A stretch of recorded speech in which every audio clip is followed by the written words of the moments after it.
Good afternoon. Welcome to the webinar Business Opportunities in Northeast Brazil, hosted by me, Graham Tidy. I'm manager of the UKTI here in Recife, in Northeast Brazil. It's a real pleasure to have you here to talk to you a bit about the reasons why we as a government see the Northeast of Brazil as a priority, and also to go through the specific areas that we are focusing on and how our British businesses can win contracts. So, we're talking about the bluest area in the top right of that map of Brazil. The green map on the right shows you the states. There are 9 states in an area about 6.5 times the size of the UK. Now, historically, this area is one of extreme poverty with little rainfall and generally neglected by the rest of Brazil, which is why many of you may not be conscious of the opportunities here. You'll have heard of Rio and São Paulo, but not perhaps of Fortaleza and Salvador and Recife. The fact that we opened the consulate here shows our commitment and expectations from the region, however. So it sounds like a big area, but like most of Brazil, the population and the big cities are concentrated along the coast. These big cities are all second-tier cities, unlike Rio and São Paulo. Remember that when we say second-tier cities in Brazil, we aren't talking about Bristols and Newcastles, but we are talking about cities of 3 to 5 million people. So they are relatively large.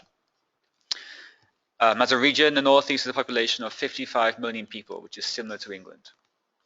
So why was the consulate opened here 3 years ago? Well, in part, it's due to the fact that the Northeast of Brazil has a large economy. This chart, for example, shows that the GDP of the North and Northeast of Brazil is larger than every Latin American country, with the exception of Mexico. Not only is the GDP large, but the region is growing. In fact, it's growing more than the rest of Brazil. In 2014, Pernambuco grew 2% versus 0.1% in Brazil overall. The entire Northeast region altogether grew 3%. And there's also been a lot of improvement in upward mobility. On these 2 pie charts, you have A, B, C, D, and E. A, B are the richest, C and D are middle classes, and E are the poorest. You can see that in short time, the region's gone from poverty-stricken and illiterate to middle class, from survivor to consumer, with the middle class now representing 75% of the population. Accompanying these transformations have been investments in infrastructure. And it's not what you might imagine. The investments in infrastructure are very modern and innovative. Most of it started with the port of Suape, which you can see in the top left picture. The port of Suape handles 5 million tons of cargo per year and is the fastest route to Portugal and Angola from Brazil. It encouraged further investment in the region, such as the shipyard Atlântico Sul, which you can see in the bottom left, which is one of 2 shipyards at the port capable of building oil tankers. We have the oil refinery Abreu Lima, and we have the Fiat car manufacturing plant, and also Recife is competing with other northeastern cities to receive LATAM, TAM Airlines hub, which will bring 12,000 jobs to the region and is currently being planned at a government level. So, in this region, where are the opportunities for UK companies? Firstly, it's worth remembering that historically, we had a lot of involvement in the region and in industry. Throughout the North and Northeast, you can still find British infrastructure in place and being used from the pre-Second World War period. This means that the UK is still recognized in the region for quality, more so perhaps than our competitors. However, our withdrawal from Latin America, as a country, withdrawal from Latin America early in the century, means that we're coming at this from the back of the pack. Other countries who kept up with inward and outward missions enjoy more mindshare with key stakeholders than the British. And that's something we here in the consulate are trying to rectify.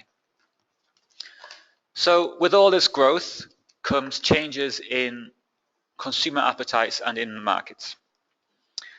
The consumer market is predicted to grow, is predicted to triple, in fact, by 2020.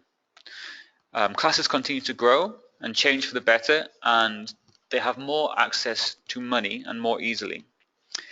Our niche in consumers is in the luxury end, and UK brands are doing exceptionally well in the region. Other consumables which are doing very well are, of course, vehicles. Our Italian and American friends, Fiat Chrysler, have invested £2 billion in one of the most modern car plants in the world here in Pernambuco. They came here because of the cheap cost of labour and land, the fiscal incentives from the state government, and for the good logistics, such as, for example, Swapi Port I mentioned previously. The factory produces 250,000 vehicles per year, mainly for the domestic market, but because of Recifi's location, Fiat Chrysler also are able to export vehicles around the world. This centre has 7,000 workers and also an R&D centre and Fiat University in the works, which are especially interesting opportunities for those of you listening in the education and R&D sectors. The problem with all these cars, of course, is congestion. You can see that the traffic in Recife is abysmal, which is a problem for the Brazilians living here, but an opportunity for the UK companies in infrastructure. Urban mobility is a huge concern for most of the large cities in the northeast, which have grown quickly without time to plan and adapt. There are opportunities particularly in systems design and consultancy for metro and BRT systems. Also, there are many opportunities in airports. 2 northeastern airports have been included in the latest package of government concessions to be handed over to private operators. These are Fortaleza and Salvador. This is good news because dealing with private operators is much easier for British companies, and we in the UK are very good at kitting our airports, maximising runway capacity and maximising revenue from retail operations. The opportunities which are currently available to tender to design the concession models for Fortaleza and Salvador airports are 9.4 million reais and 12.5 million reais respectively. Now this trend to concessions and PPPs is very obvious in Brazil at the moment. We, the Northeast Consulate, are focusing greatly on increasing interaction between UK companies and government concessions and PPPs through several workshops and working groups. So if you are interested in these opportunities, please do let us know, and we can hopefully have you out here to participate in those soon. Energy opportunities in the Northeast are slightly different from the rest of the country. In oil and gas, the region is very focused on downstream, with the refinery here in Pernambuco, Abreu Lima, producing 230,000 barrels per day. Upstream, there is some potential. A number of players have already stakes in offshore blocks. On the right-hand picture, you can see the blocks which have been purchased off the coast of Paraíba and Pernambuco. Given the current problems in the industry, I would expect it to take some time before these projects come online. Renewables is also a focus, with the production centre of towers, turbines and blades in Recife, and new solar auctions being launched shortly in the state. The region has the most solar radiation of any region in Brazil, so the government is focusing heavily on solar for the future.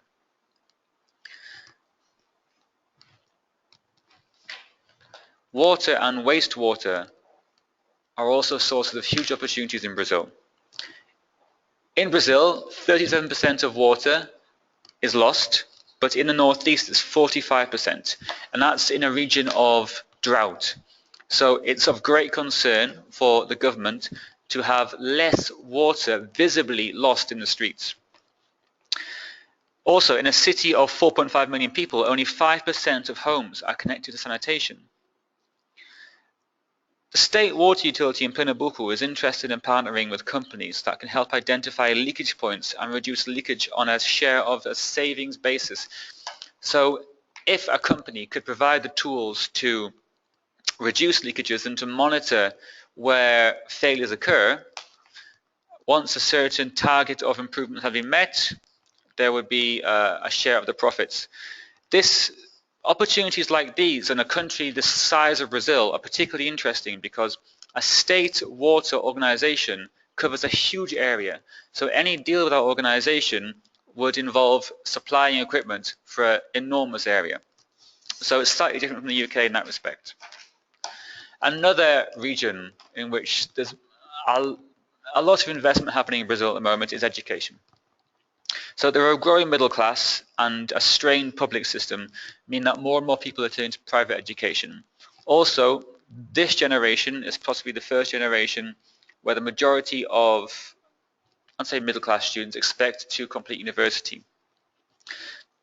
Due to the way education in Brazil is funded, most of the opportunities for UK companies actually begin at 14 years old and upwards. So vocational courses to prepare the labour force for non-manual labour jobs, university research, student and teacher exchange and training are all areas with real opportunity here in Brazil. Healthcare. Recife is the second biggest medical hub in Brazil. The growing middle classes, well, the vast majority of the middle classes here have health insurance, and this means that the hospitals providing those services need to have more and more modern devices. We have had particular success in healthcare linking up with R&D partners in the UK as well as distributors. A slight hiccup with health in Brazil is that the Health Regulation Agency and Visa can make approving and importing devices time-consuming and expensive. We have a sector here in Brazil who can help you navigate through that paperwork, but I personally have seen success in R&D and in distributors. Finally, smart cities. There's a huge pressure on existing city infrastructure, which has pushed some private developers to build their own cities. So the example in this photo, under construction near the port of Suape, will eventually house 100,000 people. UK firms are already working on this city on software control systems and technology to reduce environmental impact and to better the quality of life for residents. That applies to other existing cities also. Most cities here are concerned about reducing their financial expenditure and also their emissions and are turning to smart city technology to do this. So, a whistle-stop tour around the Northeast, but I hope the presentation has shown why I believe that this should be an area of focus for your company. As you can see, it's a very interesting region where there are still many basic needs to attend to, but also innovation and investment in cutting-edge technologies. My name is Graham Tidy. Here are my details. Feel free to contact me with any follow-up questions you may have. You can use the Citrix control panel in your computer screen here to send us your questions, and we'll just take a 2-minute pause and then we'll start answering some of your questions.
So first question we have is from Clive Bishop.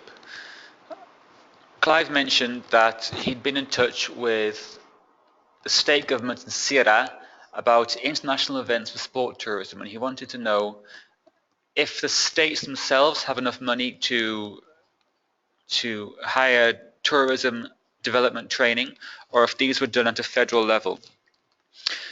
So for big tourism events such as the Olympics and possibly the World Cup, of course a lot is done at the federal level. Other tourism opportunities such as tourism reserves and parks and things like this and attractions, those are often done by companies, but those companies are far easier to work with, and it's just simply a question of identifying the companies most likely involved. We do know of companies who are interested in building nature reserves and green tourism attractions, and most of them are engineering firms. So if you look for big engineering firms, you could find people who are interested. Also, tourism is the spending of the tourism secretaries in each state is planned out the previous year. So if you go to a meeting with a state tourism secretary, which I suspect you might have, their answer is normally we have no money because they've planned their activities so far in advance. So your project has to be one for a few years in the future, and then you have to make sure that you follow up constantly. We can help you do that, but tourism is a sector, it's a public sector which is particularly difficult to get a quick response out of.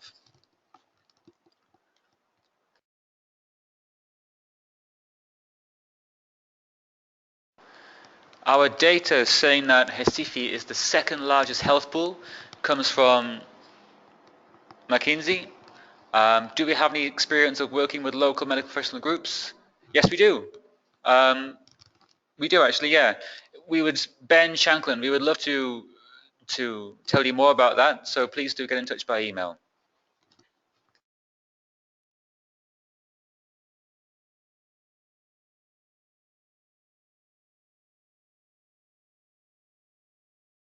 There's also a question about an opportunity with state water suppliers that I mentioned previously and how you can follow up with that.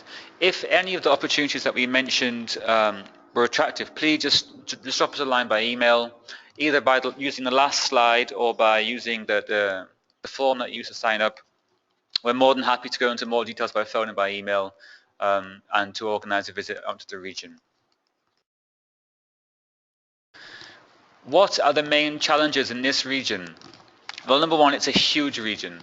And some of it is very, very dry, and some of it's very, very jungly, if I can use that word. The biggest challenges are an increasing need for basic investment, for basic infrastructure improvements, while also investing in the cutting edge technology necessary to encourage foreign investors to come to the region. So a perfect example of that is the Fiat car plant, one of the most modern car manufacturing plants in the world in a region of relative poverty. So by bringing these investors to the region, the whole region can grow. But it's a chicken and the egg question. How can you bring these regions to the region? How can you bring these investments to the region where there's no infrastructure, where there's little to offer them? So the government is focusing increasingly on improving sanitation, on improving transport, and therefore we believe that there are many opportunities in that sector. Another great question, will the TAM hub mean direct flights from the UK to Recife? Yes, it will. We've been told without question that there will be a flight from Recife to London. Currently, the easiest way to come to Recife is via Lisbon.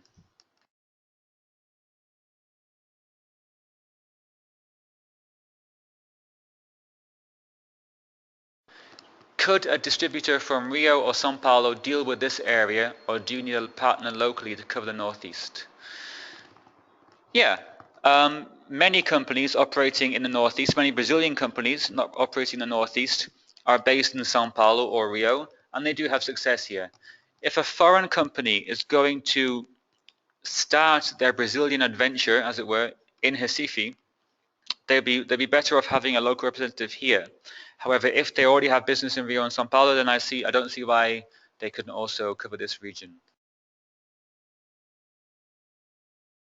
We had a question about education, and could you give us some ideas on how to best access these opportunities? We can, but education is a huge sector. Please get in touch and we'll definitely give you some of our free advice. Remember that the UKTI services initially, for the most part, are not paid for, so please feel free to get in touch. It very much depends on what you offer education, but there is a huge hunger here for many kinds of services. Also in education, we were asked if we know of a lot of people traveling abroad to learn English. Yes, yes. Despite the ever increasing cost of the pound, the middle classes are still absolutely convinced that knowing English is the key to a better future for their children. So if you come to Brazil, you will see streets littered with English schools and summer schools and training courses abroad in English are all the rage. So it's absolutely possible to find success in this region with those.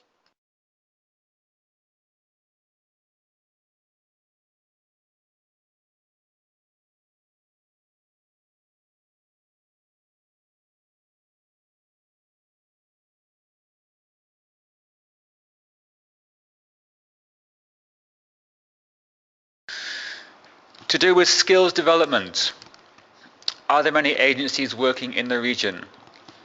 Yes, there are. We have both private and public agencies. There is in fact a very interesting organization in Brazil called Senai, which is the biggest training institution in Latin America. And I say training because they don't just do um, primary education, they also offer professional courses and vocational courses as well. Senai is a national organization, but the states themselves do have some autonomy. So if you can develop a relationship with Senai, as Fiat have done, as Senai will be one of the partners offering the courses at their Fiat University, then you have a great entry into Brazil on a wider level. There are, of course, private companies here offering training, which could be quicker gateways into the country, but uh, eventually you might want to consider public organizations like Senai.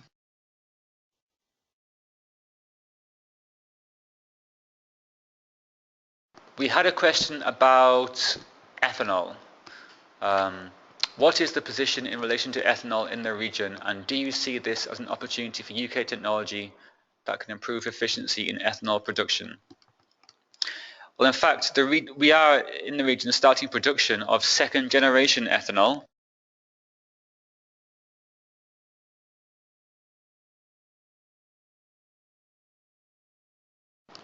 Which will be produced at smaller refineries outside Pernambuco, but still with the north and northeast. So I would say absolutely, get in touch with us early so that we can approach these producers in good time.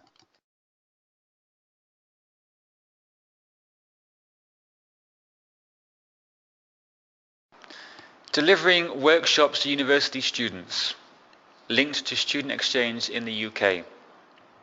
It's possible. It happens a lot in the oil industry at both federal and private universities. In, Again, this suffers slightly from a lack of funding at some universities. But if the need is there, if the interest is there from the universities, then they'll have a way to find funding. You'd be surprised at how much interaction there is between universities in these regions and the UK. Um, even we here in the consulate are surprised that when we go to a Brazilian university, they generally already have contacts in the UK and are already sharing research and sending students back and forth. So they wouldn't be surprised to hear from you. Um, I know of at least 3 workshops which have happened here in the region over the past year or two from UK professors. So yeah, get in touch. We'll look into it for you.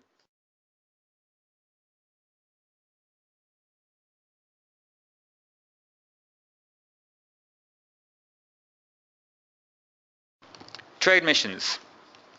In November, on the week of the 9th, I believe, there's going to be a medium-sized business mission to Brazil. During that time, you'll visit Rio and São Paulo, but I also recommend that you come to the Northeast, of course. I'll be in São Paulo to speak to any companies that do come, but if you want to visit Recife separately, we can arrange a program for you here. If you're in the Northeast of the UK, there'll be a mission led by Jeff Sanders in March of next year, which will bring companies to Rio and Recife.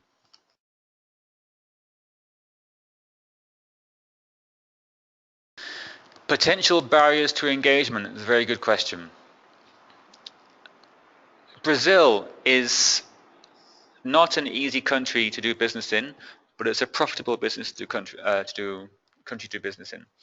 One of the barriers to engagement is that it's not a country where you can fly over, have a few meetings, fly back, and expect things to progress. You really do need to either empower us to follow up on your behalf or to find a local representative who can do that follow up for you. People here like face-to-face contact. There's always a lot of people involved in decisions and they're very much relationship based.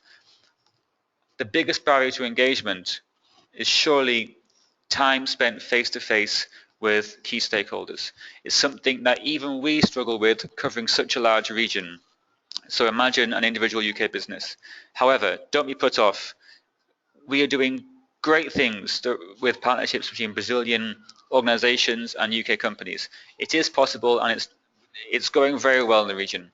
So do come out here, do try, perhaps contract an overseas market introduction service, an OMIS from us, so we can set up meetings which are pre-warmed up for you and ideally find a local representative or be ready to invest in coming out here a few times and trying to make a bigger impact.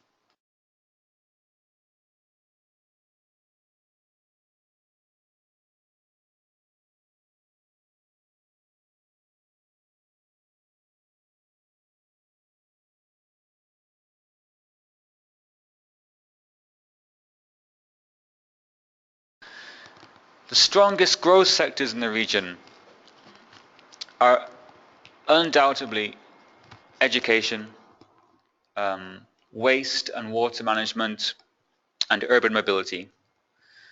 The vast majority of the success that we've had has been in, just in general, how to improve a city either by its efficiency in terms of outputs, the mobility in the city, the water infrastructure, and also in education.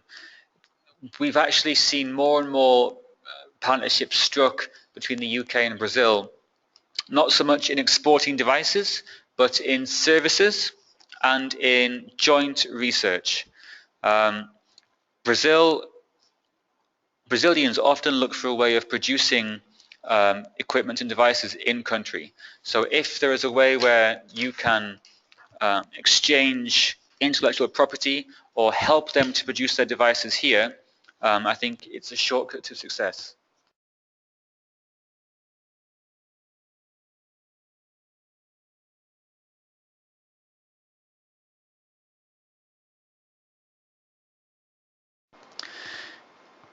We said there was a preference for UK products.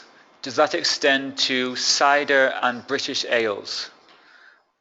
Yes, please, is my answer. No, also the trend for what would you call them? Designer beers, handcrafted beers is huge in Brazil now. I can name 3 personal friends who brew their own beer at home.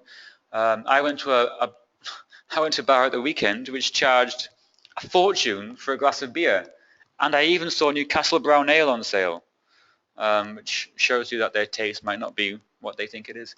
But yes, I'd say that it's a subject which is very much in fashion at the moment.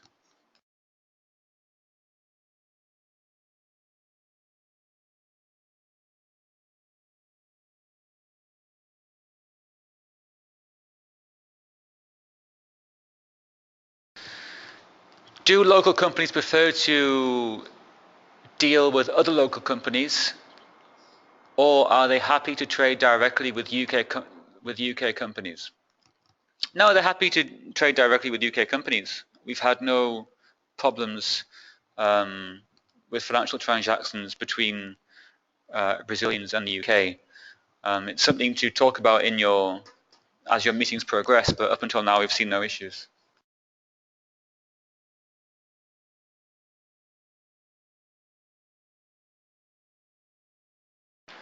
What are the opportunities for hazardous waste recycling?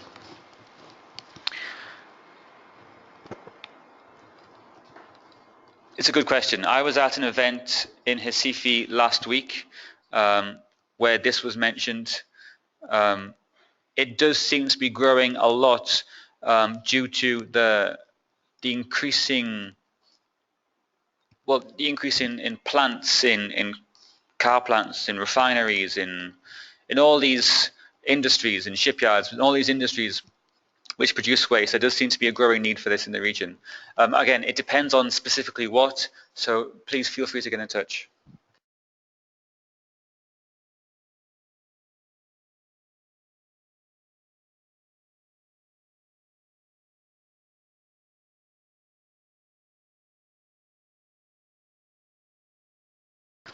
Is there a market for temporary or modular building systems? It depends. I do know some Brazilians are doing this already, some quite large players in the region. So it depends on what your company can offer, as it is already here.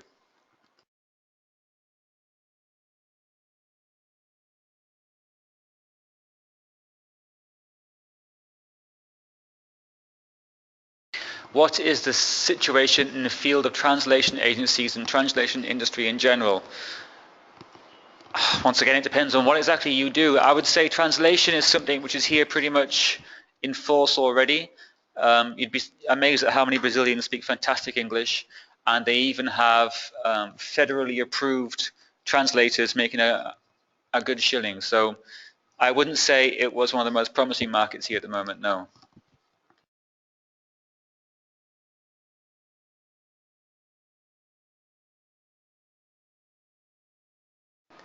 I have a question saying, I missed which areas are best for learning English as a foreign language. Could you please recap, please? I heard Rio, but can't be sure. I assume you mean which region has the most people looking to learn English as a foreign language. I would just say the wealthier cities. It's an obvious answer, I'm sorry to say. Rio, São Paulo, Brasilia. In the south, in Porto Alegre. Here in the northeast, we have Recife, Salvador, Fortaleza. The richest cities in the northeast are Recife in Pernambuco, Fortaleza in Ceará, and Salvador in Bahia. So if any company is looking to, with consumables, and I include English language training in that, then you should focus on those three centers.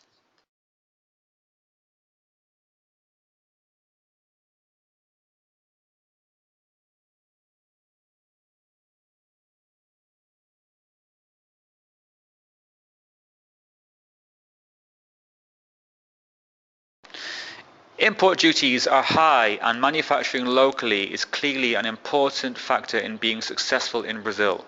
Are there incentives to set up manufacturing in Brazil? Yes. Depends on the state. Most incentives vary from state to state.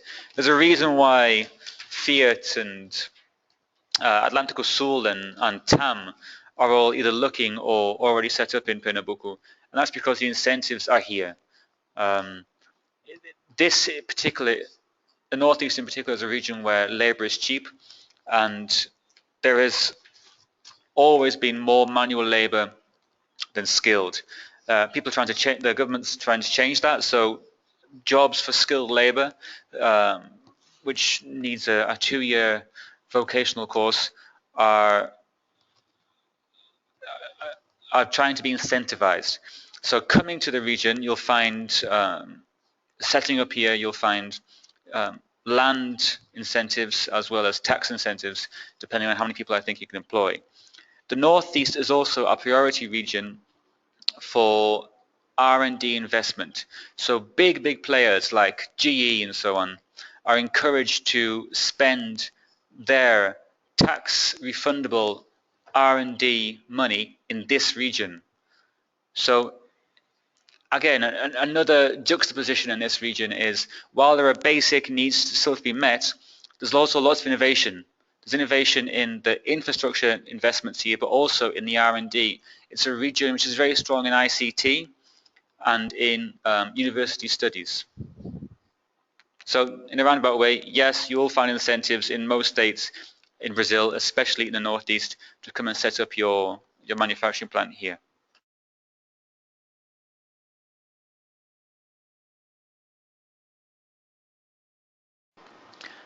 I have an importer company of Italian food. We are based in Minas Gerais.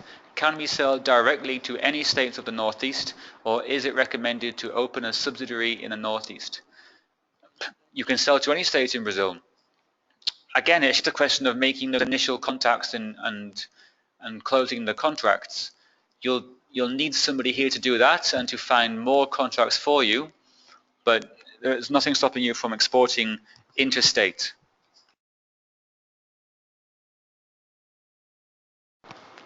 Are prosperity funds operating in the region, not Brazil nationally, but in this specific region? Fantastic question. For people who don't know, pay attention because this is my favorite thing. Prosperity funds. The UK has overseas development funds available around the world to help improve particular countries. Brazil is one of those priority countries where um, earmarked for X number of pounds. UK companies, partly as a way to earn experience in Brazil, can work with prosperity funds to improve Brazil in some way. So you can offer to a city, for example, a study on how they could reduce the pollution in their city by changing the public transport methods. You could do a study on how the city of Recife could increase the amount of river transport and thereby decrease the amount of cars on the road. You could do a study on how the PPP process could be streamlined and made more transparent. You could do a study on any number of things as long as your goal is to improve Brazil for Brazilians. Of course, by doing so, you also gain contacts and experience in Brazil, and you'll be paid for your services by the British government. It's a fantastic way of getting involved in the country, of making partnerships, of experiencing what it's like to do business here. And of course, anybody you interact with who have not paid for your services will get a free taster of your services. Why is prosperity so interesting for me? Because this region is the least developed region of Brazil, and therefore prosperity is most needed here. It also has the biggest impact and is most remembered by the stakeholders who receive it here in this region. I suggest that all of you, unfortunately I can't show you a link, I suggest that all of you who are interested and are able to do work of this nature, Google Prosperity Project Foreign Office and try and read up about what's involved and how they can get involved in the northeast of Brazil. Alternatively, of course, email me.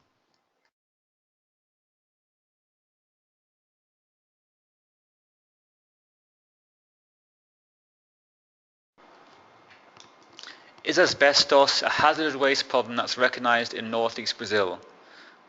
I've actually had this question before, but no, we didn't get very much traction when we asked about asbestos in Brazil. People didn't seem to care that much. So unfortunately, I would say that that's not a burning issue for them.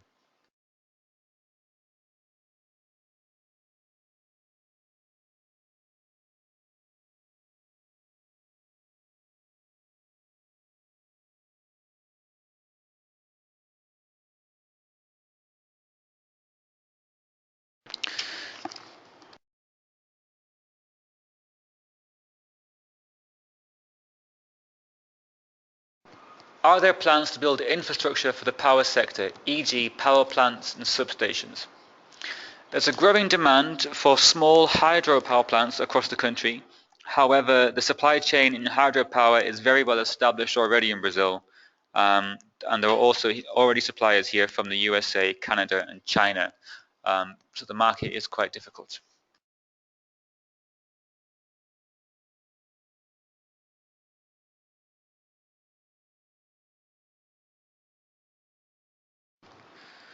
Okay, guys, we're going to have to call this one a day.